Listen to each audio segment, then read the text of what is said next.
Здравейте! Днес ще направим едно видео.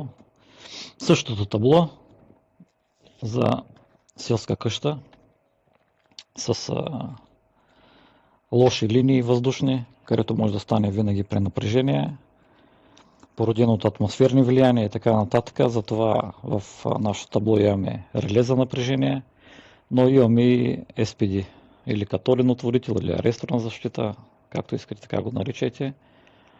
В двупроводна, естествено, че може да сложим такова. За какво ни служи? Това е за природни пренапрежения, които са много бързи и стръмни. SPD-то гаси импулса, който е много силен и го прави за наносекунди. Имайте предвид. Наносекунди. Много бързо. Бързи и стръмни импулси. Релето за напрежение не може да ги фане, той просто ще изгори. Затова SPD-то се слага преди него винаги. А вече от отпаднала нула за много дълги пренапрежения, релето за напрежение спасява. Фактически те са две неща, които изпълняват различна функция и много добре се допълват. Гледайте прозорчето на SPD-то, трябва да е зелено, защото вътре самия варистор, той просто с течение на времето заминава и става червено. Когато стане червено, сменяте го. Има различни видови SPD-та. Това е еднополюсно, тук са две еднополюсни. До вечера ще ви направя видео, реално ще взема от Практикер. Там са много ефтини, мисля, че струваха почти без пари, ще ви кажа. И може да ги свържим, между фазата и нулата се свързват.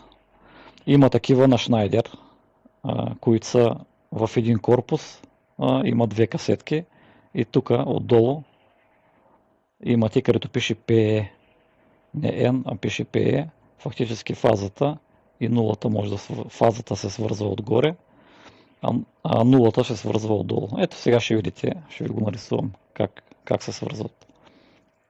Когато може да използваме само за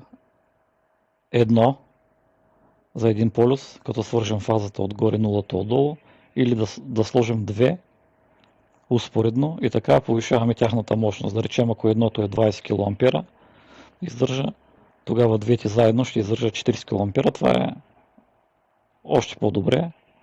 Практически много по-бавно ще заминават нашите варистори вътре. Ето тук пише 275 волта отгоре. По-подробно, какво за SPD-то съм качил сигурно над 20 видеа. Може да ги видите. Те са като уроци и следват едно след друго, всичко подробно обяснено. Сега няма да спираме на това, просто ще ви кажа как се връзват нещата и да започваме. Имаме ввод, фаза и нула в нашия двуполюсен. Също така може да използвате еднополюсен. Не навсякъде има двуполюсни, плюс това са скъпи. Може да ползвате еднополюсен прекъсвач, никакъв проблем няма. Така. И започваме първо с фазата. Ето така. Катодният отводител или SPD-то, той се свързва, не минава през него нито фазата, нито пред нулата, успоредно се свързва на цялата верига. То гаси импулса. Ето сега, когато направя връзката, ще ви кажа по-подробно. Влиза в нашото реле за напрежение, излиза и храни токовите кръгове. Ето така.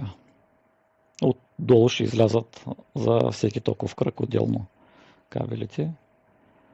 А пък нашия неутрален проводник свързва се отдолу. Ето виждате, между фазата и нулата. Фактически, ако импулсът дойде много силен, тук имаме две успоредно, като се повишава тяхната, тяхния живот, така да го кажем, тяхната неумираемост. И когато импулса, да речем, грамотевицата удари конкретно в линиите на стълба, точно преди вашата къща, и импулсът е много силен, SPD-то ще направи късо, ще пусне импулс, ще го пропусне между фазата и нулата, ще направи късо и този прекъсвач ще падне. Това е цялата история. А до тогава, докато може да го поглъща, той ще поглъща този импулс и ще се нагрява. Вътре елемента се нагрява. Този импулс го фаща. Като Шрек ще го изяде общо взето. така да го кажем, да е по-разбираемо на прост език обикновен. И пак нулата минава през релето за напрежение и отива на нашата нулева шина. Ето така се закача. Това е. Значи токовите кръгове, когато излязат, ще захранят, нулите, които се връщат, ще се закачат за тази неутрална или нулева шина. Това е цялата история и нищо сложно няма, до вечера ще го вържим това нещо. Ако успея да намеря реле за напрежение, мисля, че при нас в Бургас има хубаво реле, защото не искам да купувам някой смотано. Има хубаво реле на напрежение, ще взема на Зубър, ще ви покажа едно от най-хубавите релета за напрежение. Вземете си такова.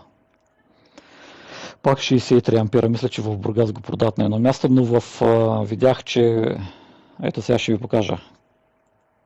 Ето го. Това е реле за напрежение на Зубър. Ето го, 63 ампера. То е реле по напрежение и поток. Показва също и ватове, които потребявате. Това е много хубаво. В EMAG е 50 евро струва, а в момент само в Disc.com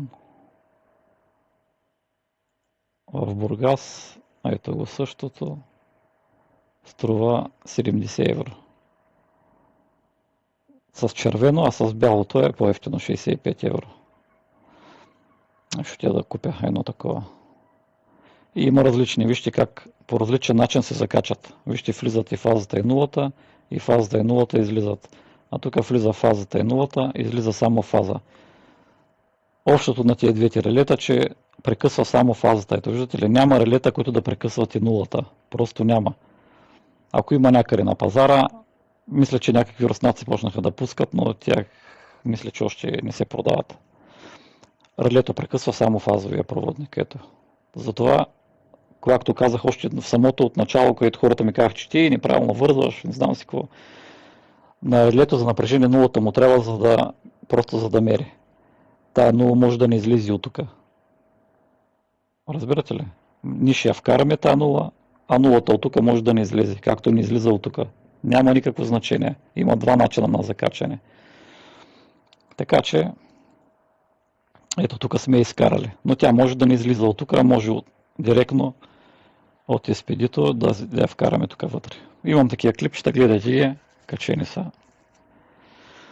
Така.